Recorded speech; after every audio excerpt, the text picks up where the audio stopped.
جلسه هفتم دوره رو شروع کنیم که کمی از جلسه قبل نمیگم یاش هست. جلسه قبل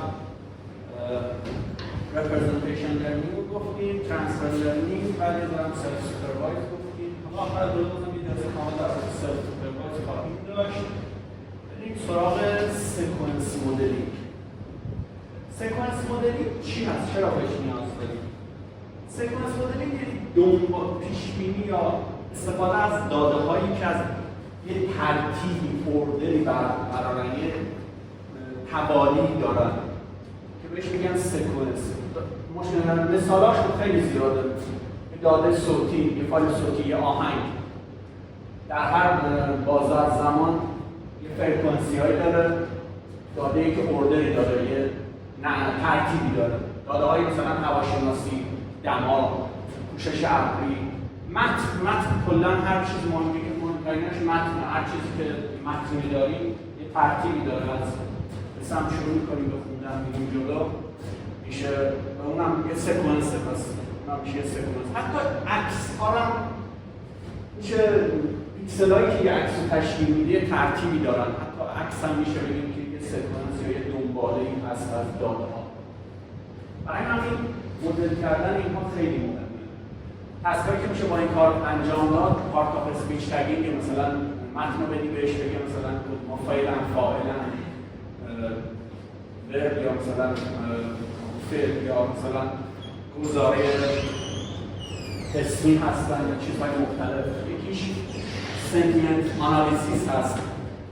مثلا نقدهای مختلف توی فیلم رو بدی بهش پیش‌بینی بکنه که این نقد مثبت، منفی، کامنت های یه دونه شبکه اجتماعی رو بدی بهش پیش‌بینی بکنه که آیا طرف عصبانی، خوشحال، کامنت مثبت، منفی، اینا سنتیمنت آنالیسیس بهش میگن. کوئسچن آنسرینگ، شما الان مثلا کسی که هم جی پی تی استفاده می‌کنید سوالی رو ازتون می‌پرسید جواب میده، میشه کوئسچن آنسرینگ. چت باتایی که تو گوشیاتون استفاده می‌کنید همشون از مدل‌های هم سکونس مدلینگ‌ها استفاده می‌کنن. تکست سامرایزیشن یا مثلا یه متن رو میگی میگه مثلا خلاصه کن، یه لارج لنگویج مدل یه متن رو میگی مثلا خلاصه کنه، خب میشه خلاصه کردن. تکست سامرایزیشن. بعدش ماشین ترنسلیشن، ترجمه زبان، ترجمه از یه زبان به یه زبان دیگه. اینا همه از کارهایی که استفاده می‌کنیم در سکونس مدلینگ. این سراغ سکونس دیتا. چند تا معرفی داشته باشیم از چه چیزهای سکونس دیتا حساب میشن. یکی از مهم‌ترینش تایم سری هست. تایم سری داده‌هایی هستند که در بازه‌های گسسته‌ای از زمان یه ترتیب دارن، در بازه‌های گسسته‌ای از زمان ریکورد شدن در هر بازه گسسته‌ای از زمان. میشه مثالاش میشه آب و هوا. مثلا دما رو در هر ساعت میتونیم اندازه‌گیری کنیم ببینیم دما چقدر سخت میشه. اینا میشه تایم سری. یا مثلا مثال دیگهش مثلا همین کلاود کاورینگ یا مثلا پوشش ابری در هر ساعت عکسای ماهواره رو ببینیم چقدر پوشش ابری داریم. اینا در هر بازه زمانی داریم ثبت می‌کنیم. این میشه تایم سری. یا بازارهای مالی بورس قیمتش هر لحظه قیمت یه سهام داریم می‌بینیم تو بازارهای گسسته زمانی هر لحظه قیمت بورس رو یه سهام یک شرکت رو می‌بینید داره. اوراق قرضه رو قیمتش رو می‌بینید، قیمت طلا، دلار، اینا همشون تایم سری. تایم سری پیش‌بینی اینا خب یه خودش یه صنعتیه که میلیاردها دلار هر سال شرکت مختلف دارن رو سرمایه‌گذاری می‌کنن. یکی از مثال‌های تایم سری دیتا همین آهنگ موسیقی، فایل‌های صوتی که داریم، آهنگایی که گوش می‌کنیم، اینا همشون یه جور تایم سری دیتا. مثلا یه آهنگ رو براتون سوال باشه چجوری می‌تونیم یه آهنگ رو به یه ماشین بدیم، به بطری تبدیل کنیم. یعنی صدا چیه؟ صدا یه اندازه‌گیری موج‌هایی هست که در هر زمان به تعداد زیادی ثبت میشه. ما میتونیم یه بازه زمانی انتخاب کنیم، مثلا 1 ثانیه، بعد ببینیم مثلا تو هر 1 ثانیه توی فرکانسی‌های مختلف چه قدرتی دارن. همه اینا رو بیر کنیم، مثلا بگیم فرکانسی این مقدار شده، همشون بدیم مثلا تو 1 ثانیه.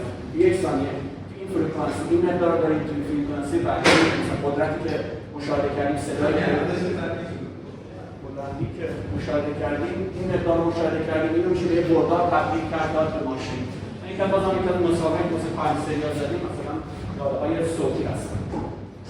یکی از مهمترین سکونس‌ها یا که داریم همونطور که گفتم متن. چرا مهمه؟ چون ما مقدار زیادی متن داریم. هم مثالش خود اینترنت کلا متن دیگه. از اون داده میتونیم استفاده کنیم، مدل‌هایی رو تعریف کنیم. متن میشه به توکن‌های مختلف، به کلمات مختلف بخش‌بندی کرد و اون رو به کامپیوتر داد. چطور؟ مثلا یه دونه جلسه اول من درباره وان هات لیبلینگ صحبت کردم که میشه وان هات وکتورش کرد. مثلا برای هر به اندازه وکابیلری یا دیکشنری که داریم بردار من با اون اندازه بردارهای تعریف می‌کنیم.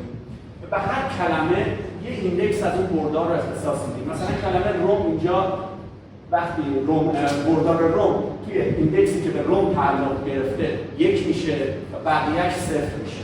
به اندازه این بردار به اندازه وکابیلری، مثلا دیکشنری که داریم هستش.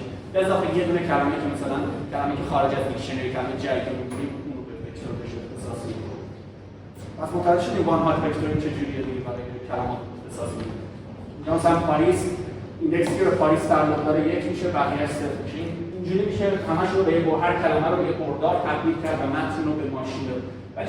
ولی خب همونجوری که میتونیم حدس بزنیم بردارها خیلی بزرگ میشه. یه زبان میتونه 100,000 تا 200,000 تا 300,000 تا کلمه توش داشته باشه، شاید هم بیشتر. این بردارها باید بتونه 300,000 تا باشن. ولی خب روش‌های استفاده می‌کنیم، مثلا این شبکه‌های عصبی استفاده می‌کنیم، بردارها رو کوچیک می‌کنیم که جلسه قبل در مورد ایمبدینگ‌ها صحبت کردم. خب مفصل در مورد ایمبدینگ صحبت می‌کنیم که چجوری کلمات رو بردارهای وکتورهای خیلی بزرگ رو وکتورهای خیلی کوچیک تبدیل می‌کنیم، مثلا در ابعاد 300 تا 512 که همه کلمات رو یه قول معروف یه رپرزنتیشنی از کلمات بگیرن که چیزی رو ازش استخراج کنن توی بردار مثلا بردارهای خیلی کوچیک‌تر قرار بدن. حالا در این مورد مفصل صحبت می‌کنیم. ولی خب مثلا یکی از مهم‌ترین سکانس‌هایی که داریم تکست رو در واقع این سایز کوچیکی که کاربردی میگه کلمات کلیدی رو تشخیص میدیم که اکثر فیچرها رو دارن. روشش کامل جلوتر توضیح میدم. مثلا هر کدوم یه برداری تعریف میشه، بعدش مثال بزنم. از یه زبانشناسی سال 1960 یه جمله‌ای گفت کلماتی که شبیه هم هستن کنار هم قرار میگیرن. ولی ما جلسه قبل یه اشاره کوچیکی کردم ولی برتوبه رو مفصل معرفی می‌کنم که چجوری لغات کوچیک می‌کنیم به وکتور کوچیک تبدیل می‌کنیم. شبکه عصبی مثلا تشخیص میدیم، کلمات اطراف کلمه رو بهش میدیم، این کلمه وسط چیه؟ یعنی یک تشخیص میده، همشون یه بردار، این بردار رو عدداش تغییر می‌کنه یواش یواش. همونجوری گفتم رپرزنتیشن هر لایه‌ای یه رپرزنتیشن پیدا می‌کنه. اونجوری کوچیک می‌کنیم به مثلا یه بردار 300 تا ولی مفصل می‌توضیح میدم. الان براتون گنگ میاد، تعجب نکنید یکی دو جلسه به برتوبه اختصاص خواهید داد که چجوری کلمات رو کمک کنه. ولی آموزشش اینجوریه که شبکه عصبی تعریف می‌کنیم، سعی می‌کنیم از کلماتی که اطراف یک کلمه قرار دارن، کلمه وسط رو تشخیص بدیم. جلسه قبل یه اشاره کوچیکی بهش کردم. همینجا مثلا برتوبه که مثلا اینجا میتونیم می‌خوایم چیز کنیم کلمات اگر از روش بگ آف ورد استفاده کنیم، مثلا به مدل داگ و دیر و مثلا کلمات اطرافش دیر من و اینا رو بهش میدیم به صورت مدل آموزش میدیم، بعدش سعی میکنه که حدس بزنه این بیت رو حدس بزنه کلمه وسط. بعد که این حدس زد این لایه‌های وسطش رو میتونیم رپرزنتیشن‌هایی که پیدا کردیم بدیم اختصاص بدیم به هر کلمه. حالا جلسه مفصل‌تر در این مورد صحبت کنیم.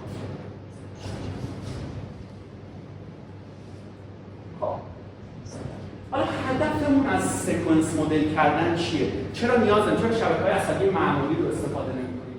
چند تا نیاز داریم وقتی می‌خوایم سکانس ها رو مدل کنیم. یکی اینکه سکانس ها اندازه‌های متفاوتی دارن. مثال می‌زنم اگه مثلا دمای یه شهر ممکنه تو یه هفته داشته باشیم، برای یه شهر دیگه یک ماه داشته باشیم، یا مثلا اندازه آهنگ میتونه یه فایل موسیقی میتونه اندازه‌های خیلی متفاوتی داشته باشه. یکی یک دقیقه باشه، یکی 10 دقیقه باشه، یکی یک ساعت باشه. یا مثلا تکستایی که داریم میتونه به کوچیکی یه هایکو یه شعر ژاپنی باشه، دو سه کلمه است، تا یه دونه رمان باشه، مثلا رمان جنگ سوال تولستوی که 1000 صفحه است. پس یه مدل، یه جور مدلی می‌خوایم تعریف کنیم که اگر اندازه‌های متفاوت ورودی به چی بگیم. اگه توجه کرده باشیم وقتی شبکه عصبی رو معرفی کردیم اندازه‌های ورودی یک اندازه بودن، نمی‌شد اندازه‌ها رو تغییر داد.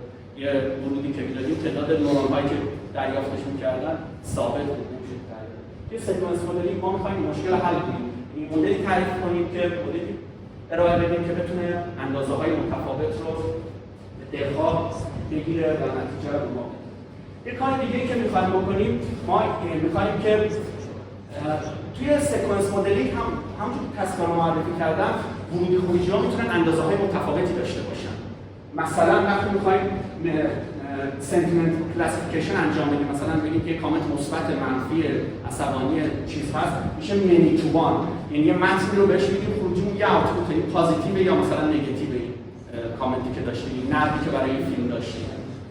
وقتی میتونه منی تو منی باشه، مثلا ترجمه یک کلمه، یه ترجمه بدیم بهش، بگیم متن ترجمه مثلا فارسی رو بدیم به انگلیسی ترجمه کنیم، انگلیسی رو بدیم به فارسی ترجمه کنیم. این اندازه میتونه منی تو منی باشه، خروجی اندازه‌مون اندازه همون یه متن دیتامون دیتا بزرگی باشه و خروجیمون این منی تو منی هم مهمه که میتونن اندازه‌های متفاوتی داشته باشن. یه دونه متنی شما ترجمه می‌کنین از انگلیسی به فارسی میتونن اندازه متن متفاوت باشن. پس می‌خوایم این رو هم شامل بشه. میتونه وان تو منی باشه، یه عکس بدیم به مدل، بگید توصیف کن تو این عکس چه اتفاقی داره میفته. این میشه وان تو منی. پس مدل‌های مختلف داریم. مدل سکانسی که می‌خوایم پیشنهاد بدیم باید بتونه خروجی‌های متفاوتی رو شامل بشه. وان تو منی، منی تو وان یا منی تو منی، هر کدوم اینها رو بتونه انجام بده. مثلا میتونه وان تو وان باشه، تصویر مختلف، میتونه یه ایمیج کپشنینگ باشه که وان تو منی، یه عکس میدی مثلا توصیفش کن. میتونه سنتیمنت آنالیز باشه که منیه، یه متنی رو بهش میدی با تعداد کلمات زیاد میگی مثبت منفی. میتونه ماشین ترنسلیشن باشه که میتونه هر کدوم منی تو منی باشه، یا ویدیو کلاسیفیکیشن باشه که مثلا منی تو منی، یا ویدیو کلاسیفیکیشن هر فریم رو بررسی میکنه و نتیجه رو به ما میده.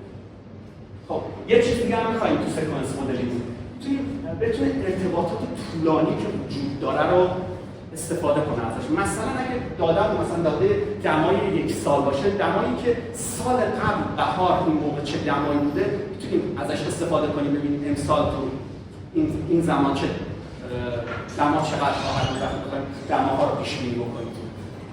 پس می‌خوایم لونگ دیستنس رو بتونه فاصله که زیادی بین دو آدم وجود داره باز بتونه ازش استفاده کنه. مثلا توی متن اگه مثلا یه متن داریم The worst food I ever had was from this restaurant. The best food این کلمه میتونه فاصله خیلی زیادی تا انتهای کلمه داشته باشه و معنی رو کاملا تغییر میده.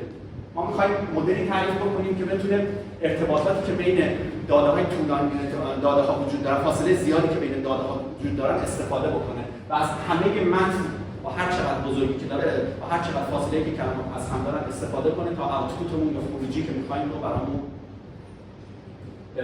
بده. پس این چیزهایی که ما می‌خوایم یه دونه مدل انجام بده و اینجا وارد بحث ریکارنت نورال نتورک میشه. یه چند تا بازم مفهوم رو اینجا معرفی می‌کنم بعد ریکارنت نورال نتورک رو میگم. یکی مدل زبانی یا لنگویج مدلینگ یه تعریفی داره. تعریفش اینه که این کار یه تسکیه، یه کاری که می‌خوایم از کلمه بعدی رو پیش بینی کنیم. مثلا اینجا نوشته the student opened their، مثلا می‌تونی کلمه بعدی رو پیش بینی کنید چه کلمه‌ای اونجا قرار می‌گیره. کلا مدل زبانی لارج لنگویج مدل شاید شنیدین دیگه، الان GPT نه باشه لارج لنگویج مدل. مدل زبانی این کار انجام می‌ده. کلمه بعدی رو پیش بینی کنه. تو این متنی بهش میگی داره کلمه بعدی رو یکی پیش بینی می‌کنه. و این از مثلا یه جور کار احتمالی انجام می‌ده. مثلا یه سکانسی اگر x تا مثلا فکر کنید یه متن داریم از کلمه مثلا تی تا کلمه است، از x1 تا xt. می‌خوایم پیش بینی و احتمال اینکه کلمه بعدی xt به اضافه 1 چی باشه اگر کلمات قبلی این باشن. از احتمال تعریف شرطی رو یادتونه، این تعریف کاندیشنال پروبابیلیتی و تعریف احتمال شرطی. احتمال x تی به اضافه 1 چقدر میتونه باشه اگر x1 تا xn اینا به شرطی که x1 تا xt اینها باشن. پس کاری که لنگویج مدل میخواد انجام بده اینه که کلمه بعدی رو پیش بینی بکنه. چیزی که در مورد لنگویج مدل خواستم بگم. خب چیه اسمش چیه؟ کلا میشه لنگویج مدل رو به یه دید دیگه هم دید. یه احتمالی رو اختصاص بدیم به یه متنی که داریم. مثلا یه متنی داریم از x1 تا xt، بگیم احتمال اینکه متن وجود داشته باشه چجوری چقدر هست. حالا بخوایم احتمال این متن حساب کنیم که این ترتیب به این ترتیب یه متنی وجود داره، بعد بگیم خب احتمالی که اولین کلمه x1 باشه چقدر ضرب در میشه احتمال اینکه x2 چقدر باشه به شرطی که x1 کلمه قبلیش باشه. ضرب در اینا از احتمال میدونیم. ترتیب ضرب میشه. x2 چه کلمه‌ای باشه اگر x1 تا xt این کلمات باشه. همون کلمه‌ای که گفتم مثلا the student opened their door، مثلا این کلمات قبل باشه احتمال این کلمه بعدی چی باشه. حالا بگیم کل کلمه رو کل جمله رو بخوایم احتمالش حساب بکنیم اینجوری حساب کنیم. پس یه جوری لنگویج مدل کردن زبان اینه که احتمال یک جمله رو حساب کنیم. خیلی مهمه. مثلا ما وقتی صحبت می‌کنیم، بالاخره اِوولوشن کاری کردیم ما می‌تونیم کلمات رو با یه خطی داریم صحبت می‌کنیم. یه کامپیوتر اینو نمی‌دونه.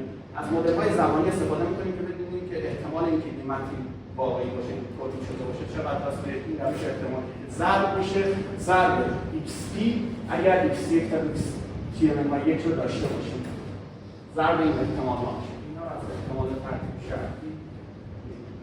از کاری که مثلا لنگویج مدل استفاده میشه همین تو گوشیتون وقتی می‌خواید متن رو دارین تایپ می‌کنین کلمه بعدی رو بهتون پیش بینی می‌کنه. تا داره مدل زبانی پشت سر داره کار انجام میده. مدل زبانی که تو گوشیتون هست داره استفاده می‌کنید، مدل زبانی کوچیکی که داره استفاده می‌کنید یا متن بعدی رو عکس بزنید. یا مثلا میرید تو گوگل یه چیزی رو سرچ کنید یا گوگل کنید به قول معروف. وقتی مثلا کلمه اول می‌ذارید کلمات بعدی که داره بهتون پیشنهاد میده یه مدل زبانی اون پشت داره کار میکنه. مثلا توی ترجمه کنم پیش بینی کلمات زبان انگلیسی یه قاعده و قانونی داره. فعل و فاعل.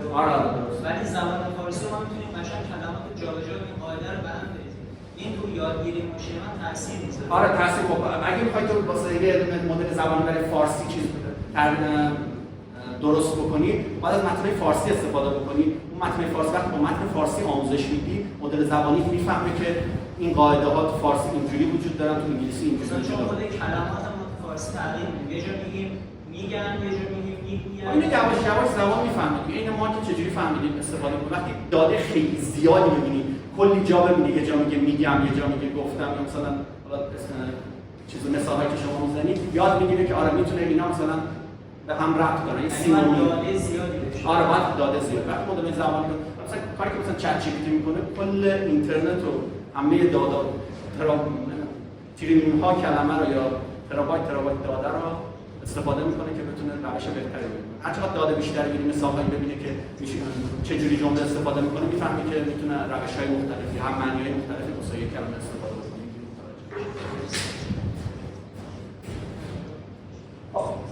حالا ببینید یه ذره فرض ساده، اگه ما شبکه‌های عصبی رو معرفی کردیم، فکر کنم اگر شبکه عصبی استفاده بکنیم برای اینکه پیش بینی کنیم کلمه بعدی چی باشه، چجوری میتونیم استفاده کنیم؟ مثلا یه متن داریم میوزیم این پاریس آر امیزینگ. مثلا اینو می‌خوایم بدیم به مدل که کلمه بعدی رو یا مثلا پارت اف اسپیچ تگینگ رو واسه ما انجام بده، یه کاری رو می‌خواد انجام بده. اینو میتونیم به شبکه عصبی بدیم، ایمبدینگش رو بدیم یا راحت کدرش رو بهش بدیم، راحت این گزارش رو بهش بدیم، میشه کلش رو هر کدوم اینا یه بردار میشه. بردارا رو کانکتینیت می‌کنیم، به هم وصل می‌کنیم، میشه ورودی اولی که به مدل میدیم. حالا میتونیم تعداد لایه‌های مختلف میدیم که مثلا کلمه بعدی رو برای ما مثلا این نیم انتیتی ریکگنیشن استفاده کردیم. مثلا حدس بزنه که پاریس اختصاص بده که یه لوکیشن. مثلا این مدل‌های پارت اف اسپیچ تگینگ یه تصویری که تو نشد ولی این مشکلی که توی شبکه‌های عصبی که معرفی کردیم باشه، ما ورودیمون اندازش ثابته، همواره نمیتونیم مثلا اگه تعریفش کرده باشیم واسه 5 کلمه نمیتونیم بیشتر از 5 تا کلمه بده که کلمه بعدی رو پیش بینی بکنیم.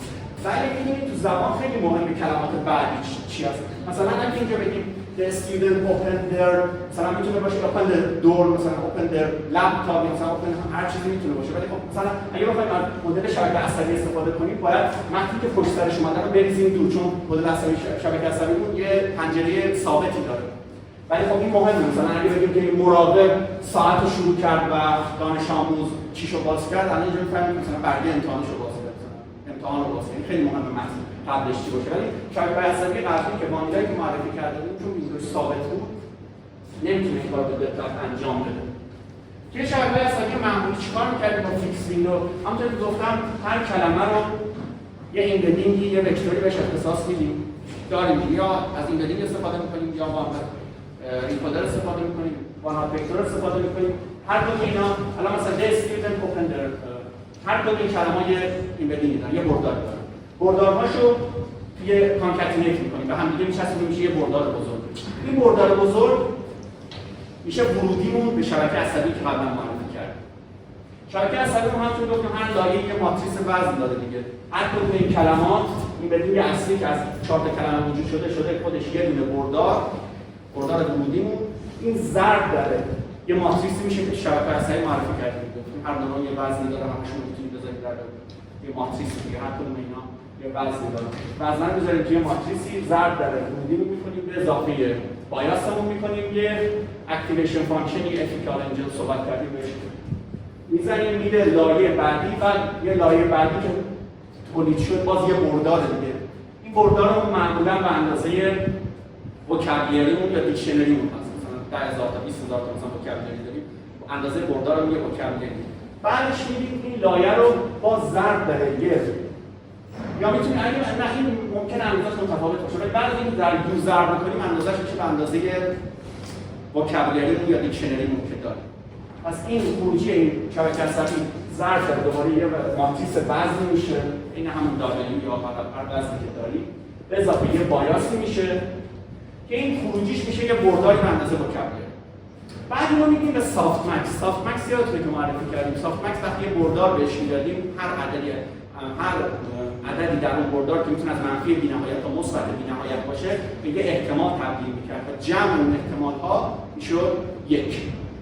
یعنی اگر به اندازه وکابیلری اون باشه مثلا یه احتمالی رو اینجا بده مثلا اینجا بده کلمه‌ای که اینجاست مثلا احتمالش 5 دهم اینجا مثلا بازم احتمال‌های دیگه‌ای داره می‌دونیم احتمال اینکه کلمه بعدی حالا اینجا وجود داره مثلا اینجا اگزم باشه مثلا کلمه بعدی 5 دهم احتمال داره که کلمه بعدی اگزم باشه. خروجی سافت مکس خروجی رو به ما احتمال تبدیل کرد. می‌دونیم سافت مکس پس اگر از شبکه عصبی معمولی که تا الان معرفی کرده بودیم استفاده کرده بودیم مدلمون به این صورت میشه. کلمه بعدی رو پیش می‌گیریم. خب ولی این یه مشکلی داره. همونطور که گفتم نمیتونه متن طولانی رو مدل بکنه. ولی ما همونطور که دیدیم توی متن زبانی مهمه که کلمات قبلی چی باشن تا بتونیم پیش‌بینی بهتری برای کلمه بعدی داشته باشیم. ولی ویندویی که پنجره‌ای که برای شبکه‌های عصبی استفاده میشه اندازه‌اش ثابته. نمیتونه این کار به خوبی انجام بده. یه مشکلی که داره همه وزن هر کلمه در هر جا قرار بگیره یه وزن خاصی، یه سطری از این ماتریس دبلیو داره ضرب میشه دیگه. ولی کلمات ما میدونیم که یعنی یه تقارن وجود نداره در وزن‌ها که در این ضرب میشه. مثلا ما میدونیم که مثلا بعد از د ممکنه یه اسم بیاد، این خیلی مهمه. د اینجا بیاد در وزن متفاوتی ضرب میشه. ولی ما می‌خوایم یه سیمتری تقارن وجود داشته باشه، همه کلمات در یک وزنی ضرب بشن که بتونیم استفاده بهتری ازشون داشته باشیم. پس محدودیت‌های شبکه‌های عصبی به این صورته که اندازه ویندو کوچیکه نمیتونیم از کل متن استفاده بکنیم و همین که سیمتری ندارن و ما یه معماری می‌خوایم که بتونه هر اندازه‌ای رو انجام بده و وزن‌های یکسانی رو در هم ضرب کنه. اینجا ریکارنت دوراز نتورک مطرح میشه. ریکارنت دوراز نتورک ما بیایم ببینیم برای اینکه متنمون بتونه پیش بینی کنه کلمه بعدی چیه، یه حافظه‌ای رو بهش اختصاص بدیم، یه برداری رو بگیریم به عنوان یه حافظه مموری ازش استفاده کنیم که بهش میگن هیدن استیت. که این هیدن استیت وقتی کلمه اول رو میگیم بهش با ضرب در ذرایع میشه حالا توضیح میدم با هیدن استیت قبلی ضرب در هیدن استیت بعدی با مثلا خودیش میشه باز هم اینوری آپدیت میشه که هر هیدن استیت اینجا یه رپرزنتیشنی از کل کلمات قبلی که تا الان دیده. بعد تفاوتی که داره اینجا این دبلیویی که در هر هیدن استیت ها ضرب میشه همشون یکسانه. یعنی یه وزن داریم برای هر کلمه‌ای که اینجاست این داره مثلا داره تکرار میشه. حالا شکل بعدی شاید بذاره. خب بازم همین جای کلمه رو داریم. The student opened the میخواد کلمه بعدیش رو چی می‌کنه. باز به هر کدوم یه ایمدینگی اختصاص میدیم یا وانهات باشه یا ایمدینگی که خودمون تعریف می‌کنیم. این بدیهاشون هر کدومش رو داریم.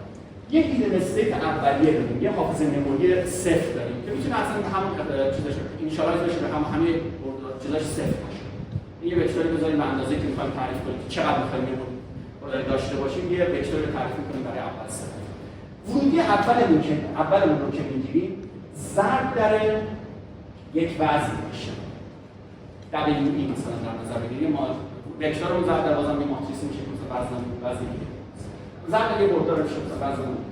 این استیت قبلی که داریم باز ضرب در یه وزن میشه مثلا WH که بذاریم. این بدیهی که استفاده می‌کنیم مثلا WE استفاده کردم. اینجا ایدن استیت WH استفاده کردم. ایدن استیت هم ضرب در ورودی میشه. پس ایدن ورودیمون ضرب در یه وزن میشه. ایدن استیتمون قبلی ضرب در یه وزن میشه.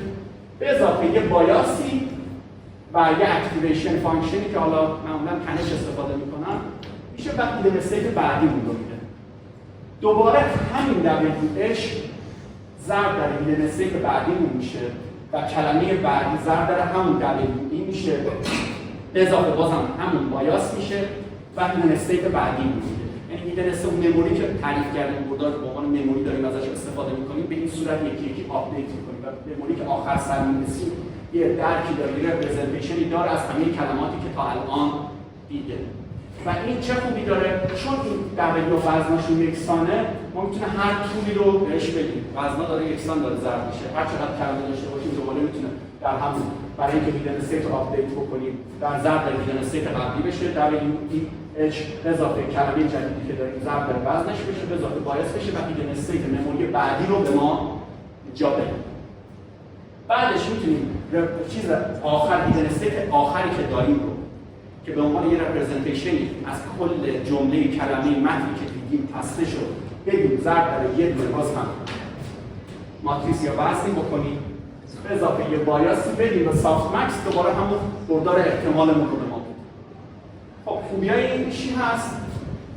اینه که هر چقدر اینپوتمون اندازه‌های متفاوتی داشته باشه بازم فرقی نمی‌کنه. میتونه هر اینپوتی رو این داره تکرار میشه. اگه میشه به صورت یه دونه شکل هم کشید به این صورت. یه ایدن استیت داشتیم، یه ورودی بهش میداد، این ایدن استیت باز هم آپدیت میشد، دوباره به عنوان ایدن استیت مرحله بعدی میدادیم به ورودی‌ها اینجا تغییر میکردن و این ایدن استیت که اینجا آپدیت میشد با این فرمولا دوباره میره به مرحله بعدی. هر قسمتی از اونجا اگر مثلا به عنوان مدل زبانی می‌خواستیم کلمه بعدی رو پیش بینی کنیم، هر کدوم اینا رو دوباره میتونستیم در یه دوی ضرب بکنیم، یه وزنی که مدل آموزش می‌بینیم با بی ضرب کنیم کلمه بعدی رو پیش بینی بکنیم. تشریح الان دقیقاً چه اتفاق داره اینجا میفته؟ این ریکارنت نورال نتورک یعنی تکراری که داره انجام میشه. خب مزیتاش همونطور که گفتیم هر اندازه‌ای رو میتونه شامل باشه، هر اندازه دلخواهی رو میتونیم بهش بدیم. همه یعنی هر چقدر متنمون طولانی باشه اندازه مدلمون فرق نمی‌کنه، چون تعداد وزنایی که یاد میگیریم ثابته. یه WE داریم، یه WH داریم، یه U داریم. تعداد وزنامون ثابت کنه، یعنی هر چقدر متنمون طولانی باشه تعداد وزنای بیشتری رو بر ما تحمیل نمی‌کنه.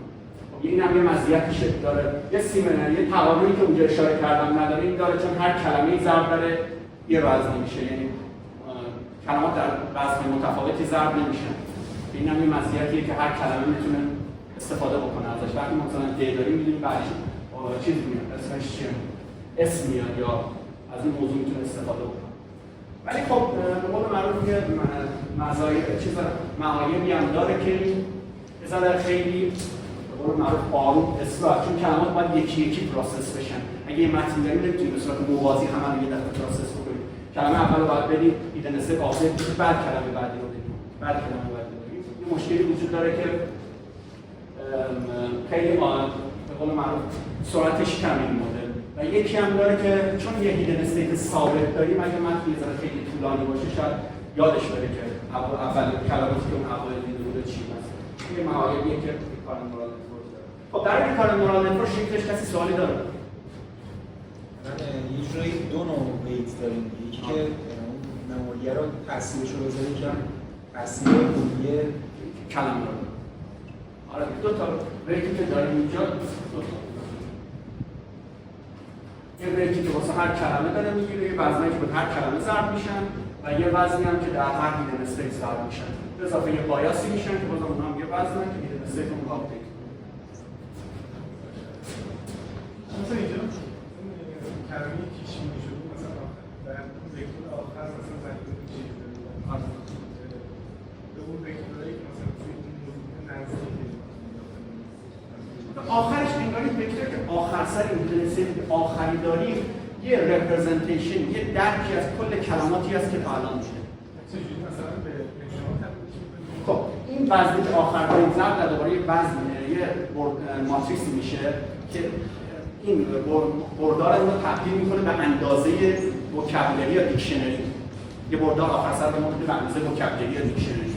بعد اون رو میدیم به یه اکتیویشن فانکشن سافت مکس که جلسه دوم سوم معرفی کردم. اکتیویشن سافت مکس که قبل بودیم که زدی که داریم به توان زد تی مثلا تی رو داری، این هم مثلا یه آی از آی تا یک تا تی تا آی یک تا تی، این همه یعنی هر عدد زد مثلا فرض کنیم هر کدوم این ایندکس های بردار به اندازه دیکشنریمون باشن رو همشون به یک عدد مثبت تبدیل میکنه. پایینش هم که تقسیم بر تمام ایهای که به توان همه اینها رو با هم جمع بکنیم، تقسیم بر هم بکنیم، همشون به یه احتمال تبدیل کنیم. جلسه دوم از ویدیوهاش هم هستش، میتونید ببینید سافتمکس شد. جلسه سافتمکس شد. اون رو به یه احتمال تبدیل کنه که بردار آخرمون که به اندازه دیکشنریمون هست، آخر سر تبدیل میشه به یه برداری که هر کدوم اینها یک احتمالی هستند و مجموعشون یکی. خب میتونیم بردار اینا بردارن. آره یه مشکلاتی داره، مثلا طول زیاد یه ذره فراموش کنیم. بردارمون در تئوری میتونیم بردارمون انقدر بزرگ بگیریم که اطلاعات زیادی رو در خودش ذخیره کنه. بردار یه دونه عدد میتونه اندازه دلخواه بگیریم. میتونیم 10,000 تایی بگیریم، 100,000 تایی بگیریم. تئوری این کار میشه که آره بازم همین مشکلی، یکی از مشکلاتی که این کار نورال نتورک داره. آره این کار نورال آره کل کلمات. آره این مشکل وجود داره، به خاطر همین بعدش LSTM معرفی شد. این مشکل وجود داره که وقتی خیلی جمله خیلی طولانیه یادش میره که کلمه اول چیه. معمولا LSTM واسه تقریبا تا 7 تا کلمه، آره تقریبا تا 7 تا کلمه یادش میمونه، ولی LSTM که حالا بعد از این معرفی می‌کنیم تا 100 تا کلمه هم میتونه یادش بمونه. یکی از معایبی که گفتم واسه LSTM چه RNN باشه، من دارم میگم LSTM RNN اینه که یادش میره، نمیتونه اطلاعات زیاد، ولی تو تئوری میتونه انقدر بردار بزرگ باشه که بتونه همه چی رو یادش بیاره. تو عمل جواب میده.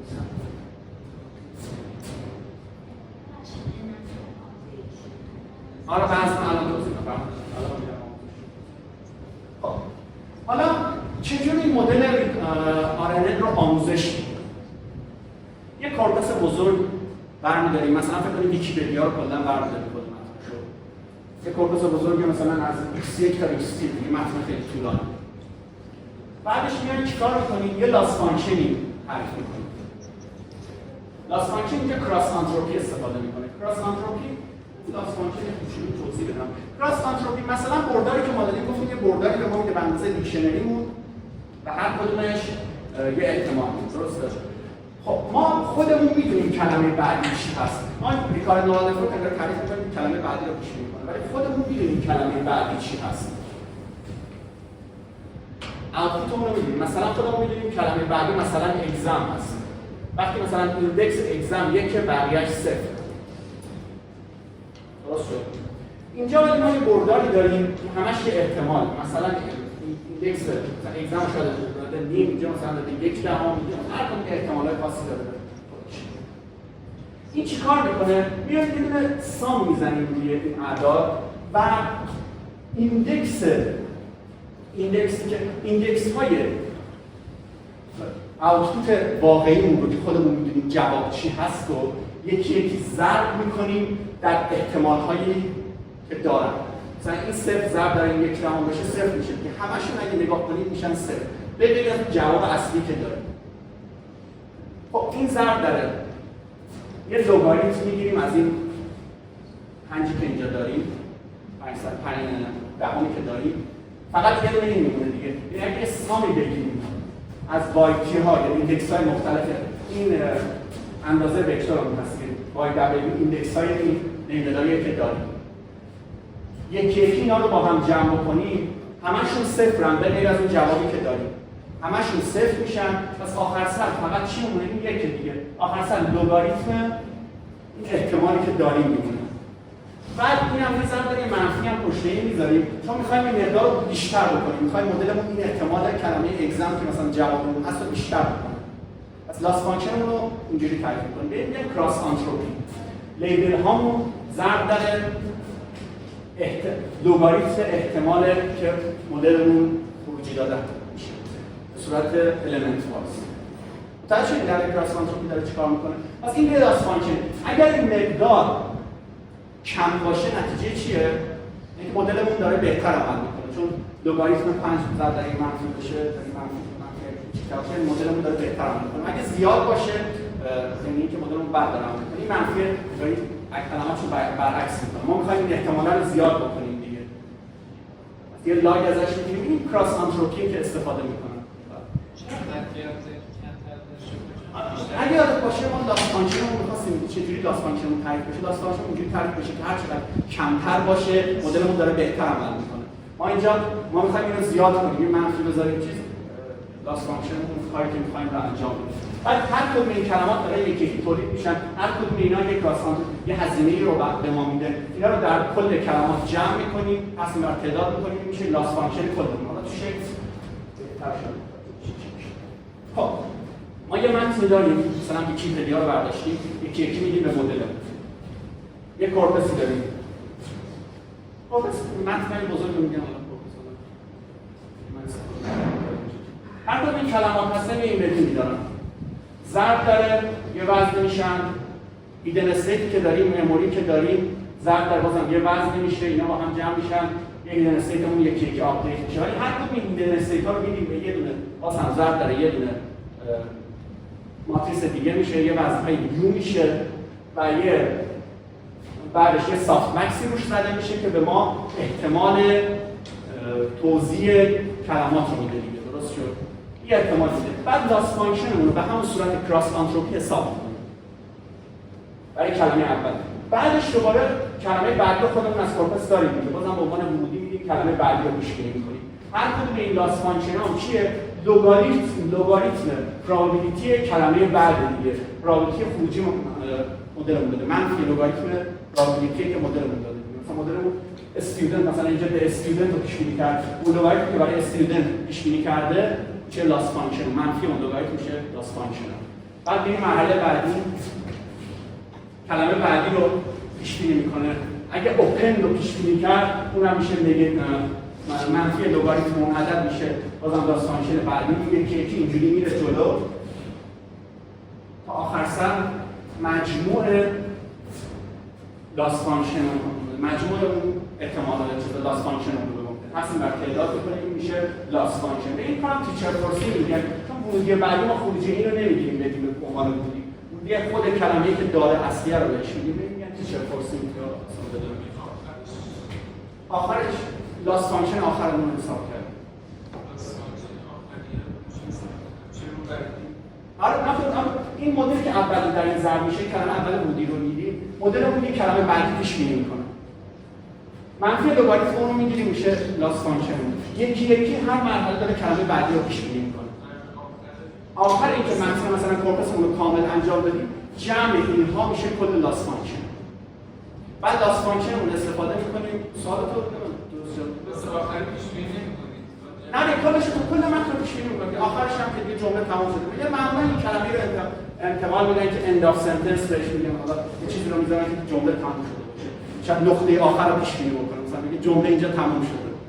یه به وکابولریمون یه دونه استارت آف سنتنس استفاده میکنن، یه دونه end of sentence مثلا end تمام شد استفاده میکنن. اونجوری استفاده میکنن. لاس فانکشن متوجه شدید دقیقاً چجوری دارید تعریف میکنید؟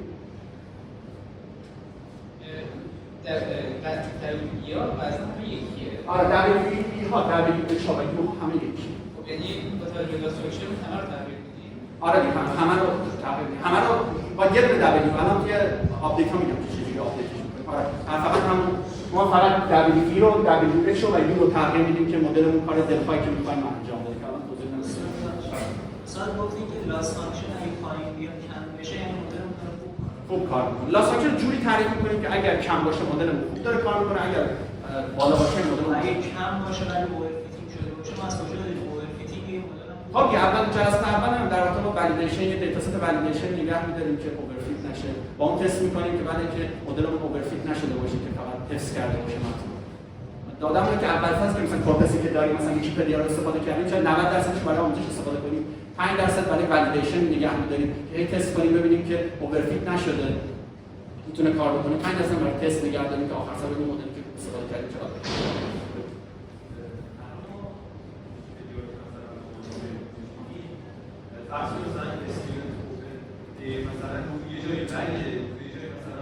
آره خب این چی میشه؟ احتمال مثال بزنم اگه مثلا اینجا بوکه اینجا اگزامه یواش یواش وقتی من خیلی زیاده این دو تا احتمال بالاترین احتمال، مثلا ممکن اینجا 4 دهم باشه اینم 4 دهم باشه، یه احتمال داره جفتشون میره تا یه حد خوبی بالا.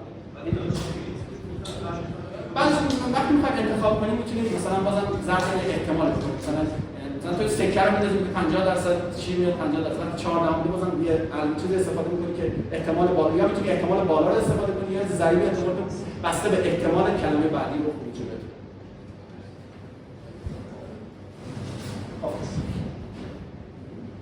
حالا لاس فانکشنی که اینجا هم صحبت کردیم، خب این میشه لاس فانکشنمون که معرفی کردیم چجوری انجام میشه. توی عمل لاس فانکشن معمولا برای کل کورپس استفاده نمی‌کنن. کل کورپس هم خیلی زیاد می‌بینید. کد ویکی‌پدیا بخوام یه دور وزن رو آپدیت کنیم، کد ویکی‌پدیا هر یه بار که آپدیت کنیم کد ویکی‌پدیا رو ببینید خیلی زیاده. اما مثلا یه پاراگراف، یه جمله به جمله لاس فانکشن حساب می‌کنن، با لاس فانکشن با بک پروپاگیشن وزن‌هامون رو آپدیت می‌کنن. اینا خواستم بدونید. استوکاستیک گریدینت یعنی هر جمله‌ای که میگیم ببینید به صورت رندوم آپدیت کنید. حالا بک پروپاگیشن چجوری انجام میشه؟ همونطور که بک پروپاگیشن رو معرفی کردیم، کامپیوتیشنال گراف معرفی کردیم دیگه. من که اکثرا با بک پروپاگیشن آشنا هستم که چه صورت انجام میشه. بک پروپاگیشن اگر مثلا یه تابعی داشته باشیم، مثلا یه تابعی داریم، یه تی داریم، ورودی داریم، یه فانکشن داریم y t، یه دونه x t که هر کدومش ورودیاشون تیه. بعدش آخر سر یه فانکشن داریم که از x t و y t استفاده میشه. گریدینت یا چیزی که واسه این حساب می‌کنیم، مشتقی که براش استفاده می‌کنیم چجوریه؟ از چین رول توی ریاضیات می‌دونیم میشه مشتق f نسبت به x، یعنی هر کدوم برمیگردیم کامپیوتیشنال گرافی که جلسه دوم چند تا معرفی کردم، کامپیوتیشنال گراف به این صورت برمیگردیم میشه f t دلتا، یعنی پارشال دریوتیو نسبت به f نسبت به x، بعد پارشال دریوتیو x نسبت به t و هر مسیری که به اینجا رسیده به تی رسیده دوباره با هم جمع میشه. میشه یه بار پارشال دریوتیو f نسبت به y و پارشال دریوتیو y نسبت به t. در جلسه در مورد کامپیوتیشنال گراف و بک پروپاگیشن صحبت کردم. مثلا اینجا به اشاره کنم. اینجا مثلا اگه f مون a ضرب در b باشه و a از x به اضافه y درست شده باشه و b هم از ماکسیموم y z، پارشال دریوتیو f نسبت به y چی میشه؟ یه دونه پارشال دریوتیو f نسبت به a میشه، چون y از a اینجا ضرب شده دیگه، پارشال دریوتیو نسبت به f تا a میگیریم، بعد a رو پارشال دریوتیو نسبت به y میگیریم، بعد جمع میکنیم. یه بارم از طریق b باید بریم که چون b هم از y و z تشکیل شده. حالا توضیح دادم پارشال دریوتیو از چین رول استفاده میکنیم که چجوری انجام میشه. همین کار رو برای آپدیت کردن وزن‌های WH یا وزن‌های دیگه مدلمون استفاده میکنیم. بک پروپاگیشنی که استفاده میکنیم، پارشال دریوتیو لاس فانکشنمون رو نسبت به پارشال دریوتیو اینجا تئوریا رو توضیح میدم. کسایی که ریاضیشون خوبه استفاده کنن، کسایی که خوب نیست حالا مهم نیست این کارو برنامه فایتور چینا اتومات براتون انجام بدید. لازم نیست که مدل رو استفاده کنید یا خودتون انجام بدید. خوبه که تئوری پشتش رو بدونید چه چیزی اتفاق میفته. اگه توجه کنید همه اینها از WH استفاده شدن، درسته؟ انگاری بازم این هم کامپیوتیشنال گراف داره اتفاق میفته. یه بار WH میره اینجا داره ضرب میشه، یه بار داره اینجا ضرب میشه، یه بار داره اینجا ضرب میشه. پس لاس فانکشنی هم که استفاده می‌کنیم یه جمع از اینجا میاد میره اینجا، یه جمعی دوباره از اینجا میاد اینجا، همشون دارن WH استفاده می‌کنن. میشه سام پارشال دریوتیو نسبت به لاس فانکشن WH از هر مسیری که دوباره به این WH داره میرسه. چون WH ثابته، انگاری داریم یه WH در یکی ضرب میشه WH رو به ما میده. به این صورت میتونیم پارشال دریوتیو WH رو آپدیت کنیم. طور زیاد مهم نیست، ولی کسایی که ریاضی رو خوب شده متوجه شده. برای لاس فانکشن مثلا جزء ورودی و خودمون واژه هم داریم. چی؟ داخل خودروی لاس فانکشن خود داده هم وجود داره. آره داده وجود داره. داده ها رو آپدیت نمی‌کنیم که ما فقط وزنا رو آپدیت مثلا یه بچ میگیم لاس فانکشن یه بچ لاس فانکشن هر بچ داده‌ای که داریم و مدل باش چه پیش‌بینی‌هایی انجام داده، با اون پیش‌بینی‌هایی که انجام داده رو با ورود لیبل اصلی داده‌مون لاس فانکشنمون رو اونجوری حساب می‌کنیم. مثلا داده‌مون یه وایحتی داده، ما داده واقعیمون وای، مثلا اختلاف این تو ns اسکوئر ارور اختلاف این دو تا رو می‌گیریم جمع می‌کنیم. وقتی بچه این داده ها رو به ورودی داس فانکشن جمعش اضافه کنه. اما داس فانکشن خود ورودی رو نداره که ورودی ضرب لایه‌های میشه آخر سر میرسه به خروجی. بعد با خروجیمون داس فانکشنمون رو حساب می‌کنیم. آقا ورودیامو درباره مثلا همینجا ورودی‌ها رو اگه در نظر بگیرید دارن آخر سر خود داس فانکشنمون اینجا مثلا چیه؟ ورودی‌ها دارن در خودشون در یه برده چیزی ضرب میشن بعد با یه دینسه‌ای جمع میشن بعد به خروجی ما رو میدن. حالا داس فانکشنمون این خروجی رو با وای اصلی که داریم لیبل اصلی که داریم داس فانکشنمون اینجوری محاسبه میشه. مستقیم از ورودیام استفاده نمی‌کنه. ورودیام در ضرب در مقادیری شدن ضرب در وزن‌هایی شدن که آخر سر ما خروجی رو دادن.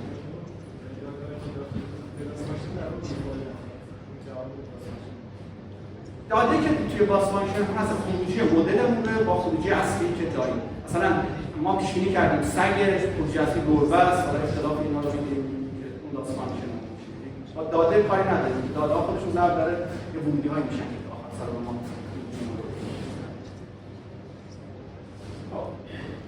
اینجا هم بک پروپاگیشن رو توضیح دادم دیگه به چه صورت انجام میشه. وقتی چون WH خروجی یکی یه بار این WH داره با این آپدیت میشه، یه بار دوباره میاد دوباره جمع میشه، یه بار دوباره میاد با این آپدیت میشه، یه بار دوباره میاد اینجا آپدیت چیزا رو انجام میده، یکی اینا رو با هم جمع میکنه کلاس فانکشنمون رو اینجوری محاسبه میکنه.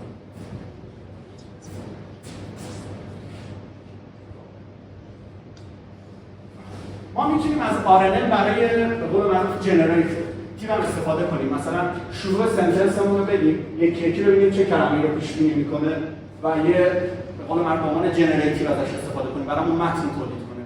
حالا این RNN یه جورایی مدل زبانیه دیگه، میتونه متن تولید کنه. ما اولین ورودی رو به عنوان اس بهش میدیم، مثلا کلمه مای رو اول بیشتر احتمال رو بهش میده. بعد این مای رو به عنوان ورودی بعدی بهش میدیم. دوباره یه خروجی به ما میده فیورت. مثلا احتمالش بیشتر. دوباره یه فیورت رو میاریم به عنوان ورودی بهش میدیم. این از این روش میشه از RNN ریکارنت نورال نتورک برای جنریتیو برای تولید متن هم استفاده کرد. درست شده در اینجا چه اتفاقی داره میفته؟ یعنی داره این یعنی فقط یه دونه مدل داره آپدیت میشه، این ورودی آخر میاد. اینجا یه مدل داره.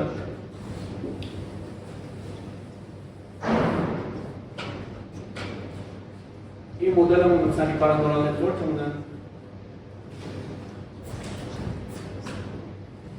یه ورودی مثلا میگیم شروع سنتنسمون یه ورودیه بهش میگیم ضرب در حالا یه وزن میشه وارد مدلمون میشه یه دونه هم هیدن استیتمون داریم اینم ضرب در یه وردی میشه بعدش یه خروجی به ما میده این خروجی رو دوباره به عنوان ورودی بعدی میدیم این آپدیتمون هم که چی هم که اینجا آپدیت شده دوباره به عنوان ورودی بعدی میدیم یعنی انگار یه مدل ریکارنت از اینجا میاد دوباره داره انگار تکرار میشه یه ورودی بهش میدیم ضرب در وزن میشه هیدن استیتمون آپدیت میشه خروجی رو میده این خروجی رو به عنوان ورودی بعدی میدیم با یه استیتی که آپدیت شده و اینجوری میشه برای تولید متن هم ازش استفاده کرد. از این کار مثلا با همین توی RNN انجام دادن. مثلا تمام سخنرانی مثلا اوباما رو بهش میدادن. سبک سخنرانی اوباما رو یاد میگرفت. و میومد مثلا یه متن تولید میکرد شبیه اونی که اوباما صحبت می‌کنه. اوباما از این تعداد مثلا از این روش میشه استفاده کرد برای آموزش. مثلا کتاب هری پاتر رو کل کتاب هری پاتر رو بهش بدید. بعدش بازم از این طریق بتونید آپدیت کنید متن واسهتون بنویسید در واقع شبیه هر کار. شبکه‌های مدل‌های زبانی این کارو انجام میدن. یا مثلا یک کتاب در رابطه تولید دستور پخت بهش بدید. سبک تولیدی که انجام میده به صورت دستور پخت غذا یا مثلا رنگ‌ها رو بهش بدید. رنگ‌های جدید، اسمای رنگ‌های جدید. خب یعنی کمی داشته باشید تا اینجا چی گفتیم.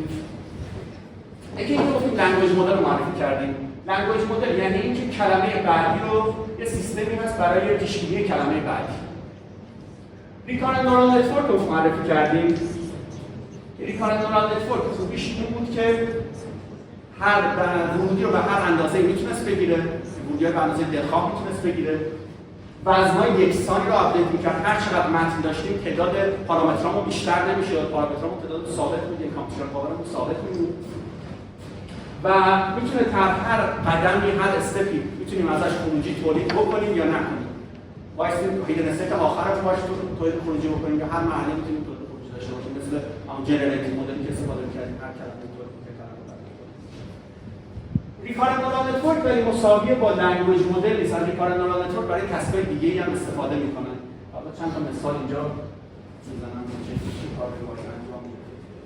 مثلا برای پردیکت تایپینگ، مثلا برای از نورال نتورک برای اسپیچ ریکگنیشن استفاده میکنن، هند رایتینگ ریکگنیشن، دست خط هم یه جورایی دنباله است این سکانس، هر چیزی که سکانس باشه میشه از نورال نتورک استفاده کرد، برای مختلفی استفاده کرد، برای اینکه گرامر یا اسپل چکینگ مثلا غلط املاییاتون رو تشخیص بده، نمیدونم برای آیدنتیفیکیشن، برای ماشین ترنسلیشن، سامرایزیشن، خلاصه سازی، دیالوگ تولید اینا استفاده میکنن. ولی خب در کل هم همین GPT-4 هر کدوم هر کدوم ببینید یه مدل زبانی بزرگه.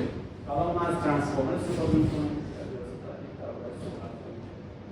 خب همونطور که گفتم میتونه ریکارنت نورال نتورک به عنوان سنتنس کلاسیفیکیشن استفاده کنی، هم سنتیمنت آنالیسیس متن رو بهش بدی، میتونی ایدن استیت آخر رو بدی به یه شبکه، مثلا یه لینیر شبکه عصبی جداگانه در یه وزنی بکنی و اون رو با اون پیش بینی کنی، یعنی با ایدن استیت آخر با وکتور ایدن استیت آخر بدی به شبکه عصبی با اون پیش بینی بکنی که این مثلا متنی که بهش دادی پوزیتیو نگاتیو مثلا سنتیمنت آنالیسیس اینجوری ازش استفاده کنن.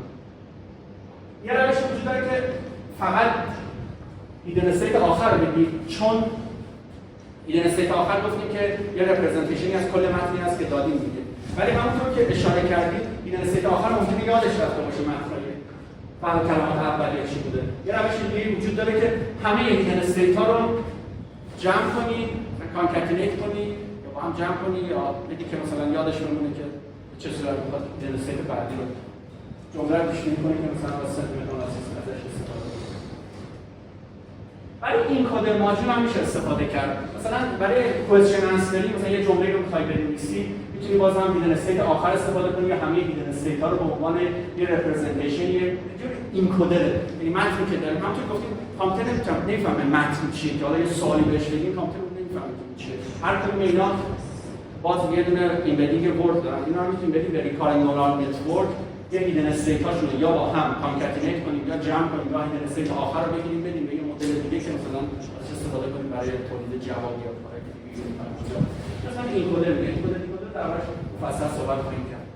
برای اسپیچ ریکگنیشن میشه استفاده کرد. همونطور که گفتم میشه فایل صوتی رو به سکانس تبدیل کرد دیگه.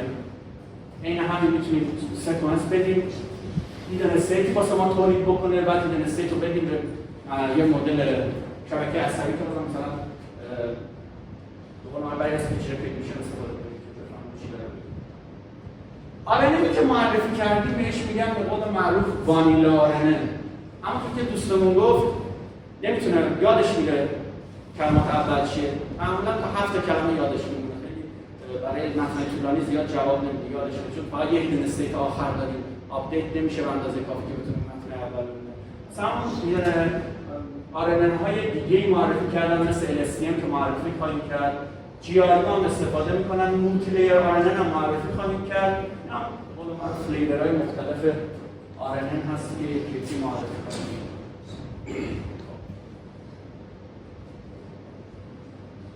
یه مشکلی که آرنن داره vanishing and exploding gradient.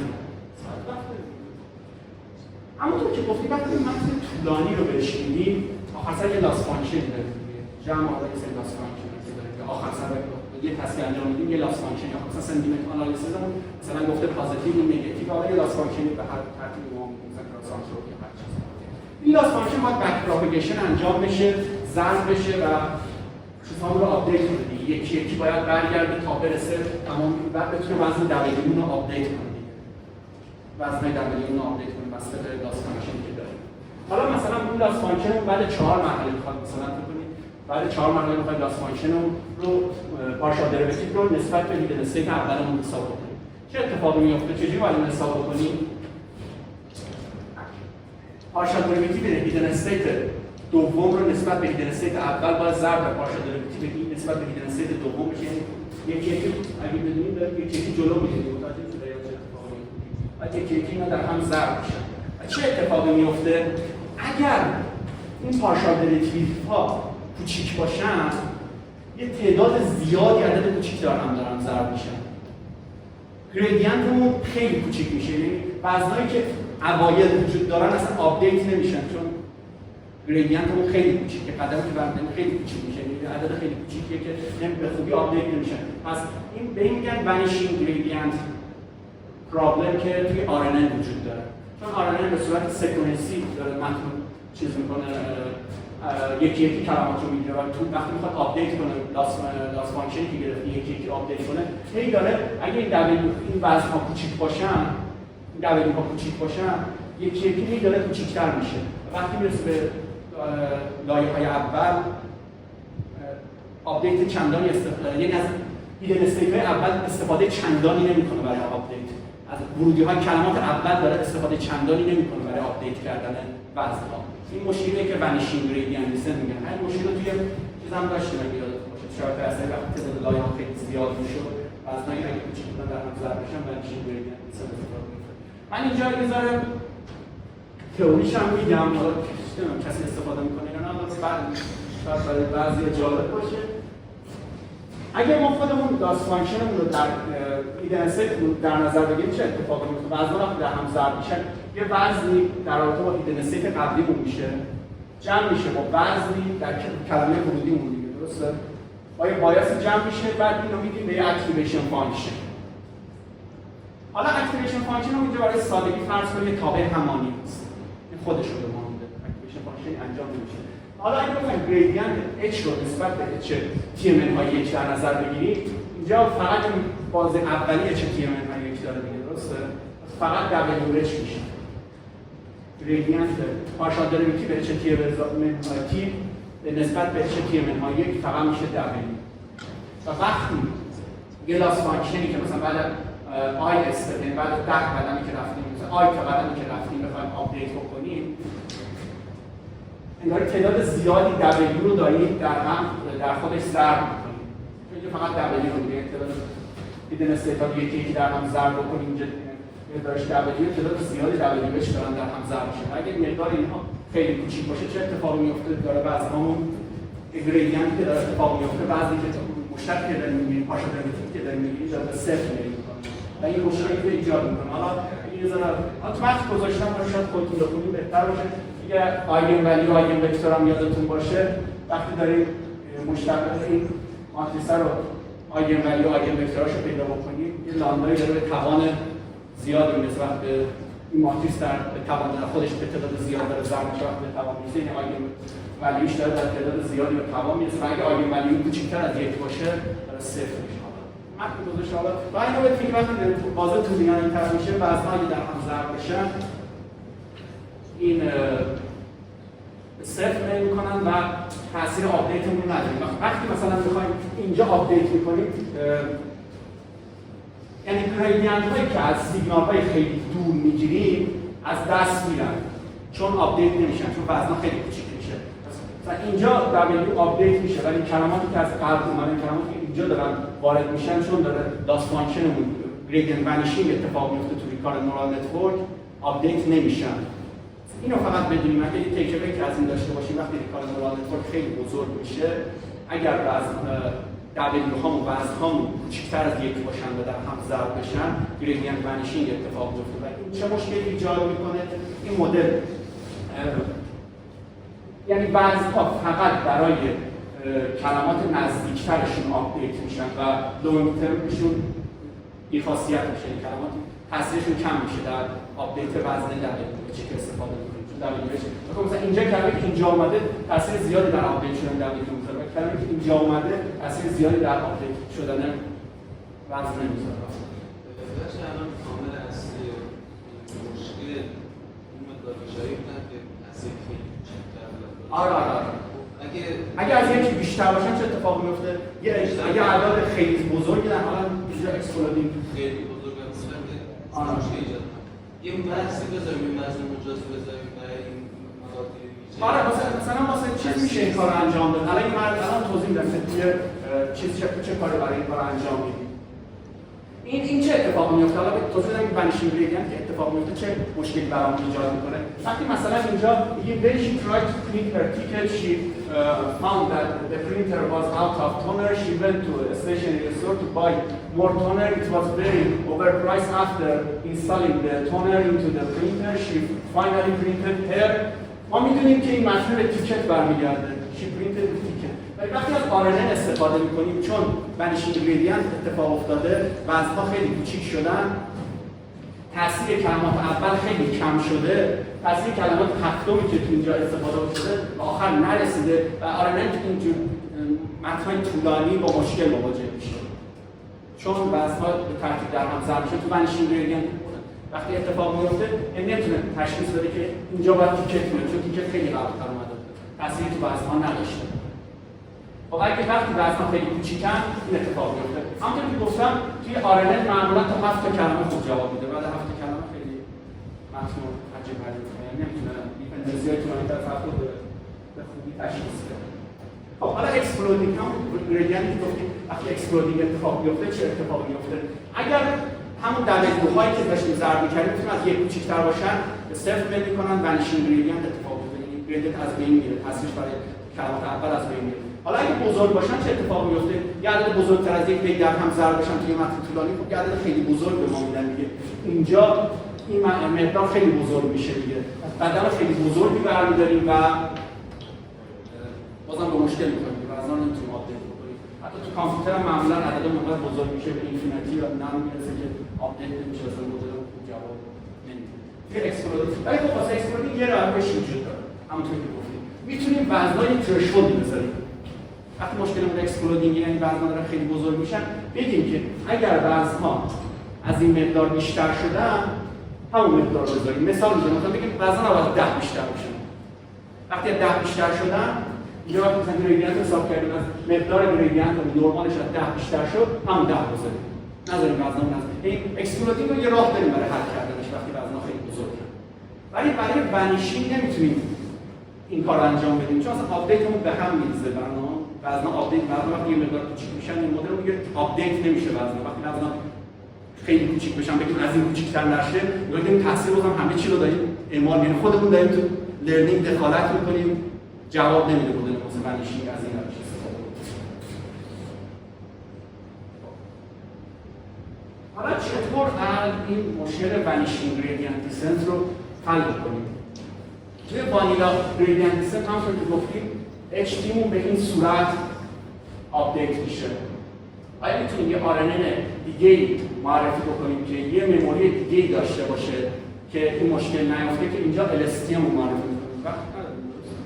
پس LSTM رو جلسه بعد معرفی می‌کنیم.